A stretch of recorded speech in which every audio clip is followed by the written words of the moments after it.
क्या आपको लगता है कि आप सोच समझकर काम करते हैं? क्या आपको लगता है कि इंसान वाकई में एक समझदार जानवर है जिसके पास सबसे ज्यादा सूझबूझ है? अगर हाँ, तो ये समरी सुनने के बाद आपको ऐसा बिल्कुल नहीं लगेगा। जिस तरह से एक रोबोट के अंदर कुछ प्रोग्राम डाल देते हैं और वो उसी प्रोग्राम के अकॉर्डिंग काम करता है, ठीक उसी तरह कभी कभी हम भी रोबोट की तरह काम करने लगते हैं। हमको लगता है कि हम सोच समझकर काम करते हैं, पर असल में जो हमारी मानसिकता है हम उसके हिसाब से काम करते हैं। हमारी मानसिकता ही हमारा वो प्रोग्राम है जिसके अलावा हम कोई दूसरा काम नहीं कर सकते।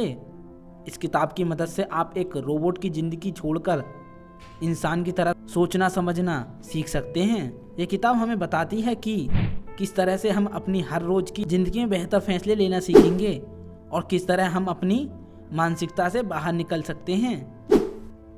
खुद को बहुत काबिल समझने की गलती ना करें।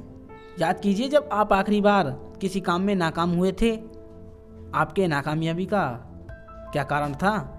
और अब याद कीजिए, जब आप आखिरी बार किसी काम में कामयाब हुए थे, तो आपकी कामयाबी का क्या कारण था? आप इन दोनों सवालों का जवाब कुछ भी दे सकते हैं, लेकिन ज़्यादातर लोगों को कामयाब होने पर लगता है कि वे खुद की मेहनत और खूबियों की वजह से कामयाब हुए हैं, और अगर उनका कुछ नुकसान हो जाए तो वो सारा इल्जाम दूसरों के ऊपर डाल देते हैं। उन्हें लगता है कि अगर हालात अच्छे होते हैं और किस्मत साथ दे तो वो कामयाब हो जाते हैं। एक रिसर्च में जब लोगों का पर्सनैलिटी टेस्ट लिया गया और उनकी अलग अलग पर्सनैलिटी को नंबर दिए गए, जिन चीज़ों में लोगों को अच्छे नंबर मिले तो वे उस पर बड़ा चढ़ाकर कहने लगे कि वे उस काम में वाकई अच्छे हैं, और जिनमें नंबर कम मिले उनमें गुस्से से बोले कि ये टेस्ट गलत रिजल्ट दे रहा है। इन सभी बातों से एक बात समझ आती है कि हम सभी लोग खुद को ज्यादा काबिल समझते हैं। अगर आप वाकई अपनी काबिलियत जानना चाहते हैं तो एक अच्छे दोस्त से अपने बारे में पूछिए कि आप कैसे हैं, तब आपको असल में पता चलेगा कि आप कितने पानी में हैं। आप अपनी जिंदगी के बहुत से पहलुओं को अपने काबू में नहीं कर सकते।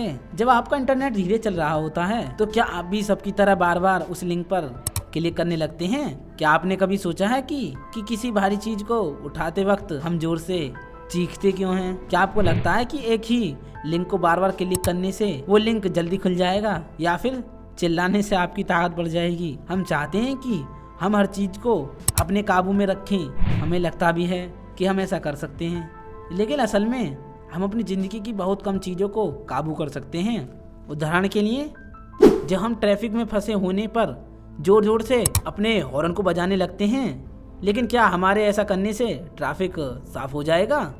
नहीं ना।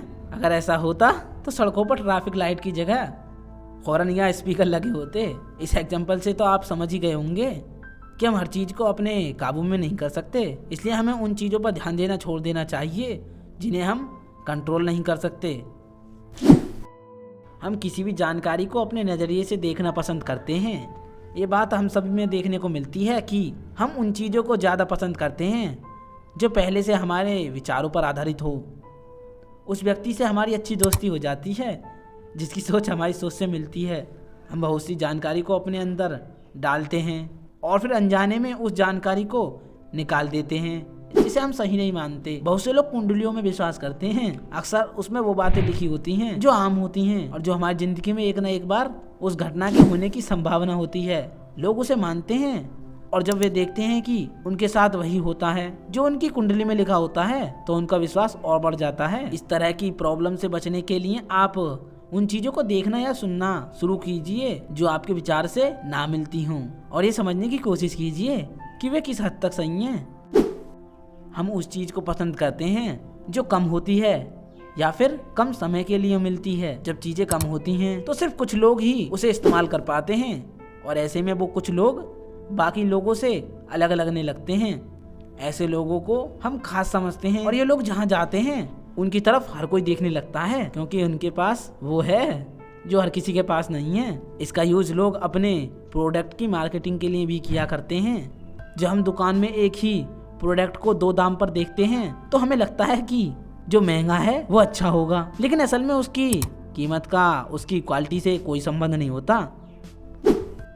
हम उन लोगों को पसंद करते हैं जो अच्छे दिखते हैं या फिर जो हमारी तारीफ करते हैं। क्या आपको पता है कि फिल्मों का हीरो हमेशा स्मार्ट क्यों दिखता है या फिर एक विलन को हमेशा गलत और बदसूरत क्यों दिखाया जाता है? ऐसा इसलिए क्योंकि फिल्म बनाने वाले इस बात को जानते हैं कि हम उन्हें देखना पसंद करते हैं जो अच्छे दिखते हैं। हम दूसरों की शक्ल देखकर यह फैसला करने लगते हैं कि ये सही है या गलत। हम अनजाने में उन लोगों को पसंद करने लगते हैं जो खूबसूरत दिखते हैं। इंटरव्यू में अक्सर उन्हें जॉब पर रखा जाता है जो अच्छे दिखते हैं। यहाँ तक कि पहले के वक्त के लोग नस्लवाद भी रंग और रूप के हिसाब से किया करते थे। गोरे लोग खुद को ऊपर रखते थे और काले लोगों को नीचे। ये मानसिकता हमारे अंदर बहुत पहले से बसी हुई है। इसके अलावा हम उन लोगों को पसंद करते हैं जो हमारी तारीफ करते हैं या फिर हमारी तरह हरकतें करते हैं। इस टेक्निक का इस्तेमाल सेल्समैन करते हैं। सेल्समैन अक्सर हमारी नकल करते हैं। वो हमारी तरह बोलने की या फिर हाथ पांव हिलाने की कोशिश करते हैं। इससे हमें लगता है कि वो व्यक्ति